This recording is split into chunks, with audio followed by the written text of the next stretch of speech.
नमस्कार। नमस्कार सर जी। मैं टाटा प्रोजेक्ट लिमिटेड का सुरक्षा अधिकारी हूँ। आपका सेफ्टी क्लास में स्वागत है। भाइयों, इस क्लास में आने का उद्देश्य कंपनी, वातावरण और अपनी सुरक्षा के बारे में सीखना है। आप ये कहेंगे कि हर कोई अपनी सुरक्षा के बारे में जानता है, पर अब मैं आपको निर्माण स्थल पर विभिन्न खतरों और उनसे बचाव के बारे में बताऊंगा। दोस्तों, अब आप मुझे अपने बारे में जानकारी दीजिए। आप अपना नाम बताएं। सर, मेरा नाम रोशन यादव है। आपका घर कहाँ है? हैदराबाद। आपके घर में कौन कौन है? माँ, पिताजी, दादी, बहन और मेरी पत्नी। दोस्तों, आप लोगों का परिवार भी रोशन यादव जी के परिवार की तरह होगा। दोस्तों, आप जानते हैं आपको काम का अवसर क्यों मिलता है? आप बताएं। काम अच्छा करने से।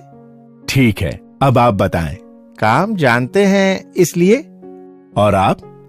शरीर स्वस्थ हो तभी काम मिलता है। बिल्कुल सही। ईश्वर ने हम सबको एक स्वस्थ शरीर प्रदान किया है। हमारे हाथ पैर सलामत हैं और प्रकृति ने हमें अपंग नहीं बनाया। अगर हम में कोई शारीरिक विकार होते तो हमारे रोजगार की संभावनाएं कम हो जाती। इसलिए हमको इस बात का हमेशा ध्यान रखना चाहिए कि हमारा शरीर ही हमारे लिए सबसे मूल्यवान वस्तु है। ध्यान रखें, अगर शरीर स्वस्थ नहीं तो काम नहीं, और काम नहीं तो कमाई नहीं।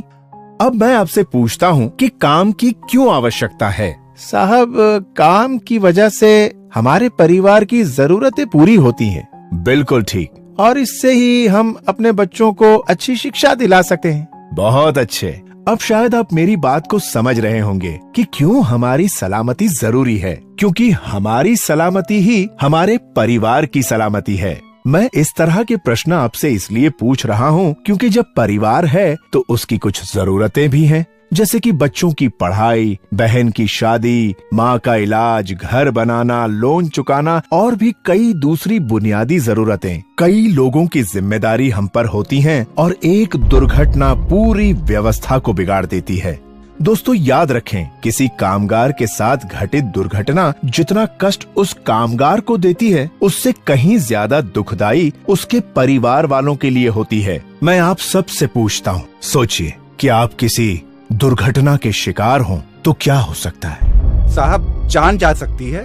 साहब, हाथ पैर भी बेकार हो सकते हैं। बिल्कुल ठीक। लेकिन अगर चोट जानलेवा नहीं है और कुछ समय में ठीक हो सकती है, तो क्या उस स्थिति में थोड़े खतरे लेकर काम करना उचित है क्या? नहीं साहब, जब तक चोट ठीक नहीं होती हम काम पर थोड़े आ सकते हैं। हाँ, और इलाज पर पैसा खर्च अलग।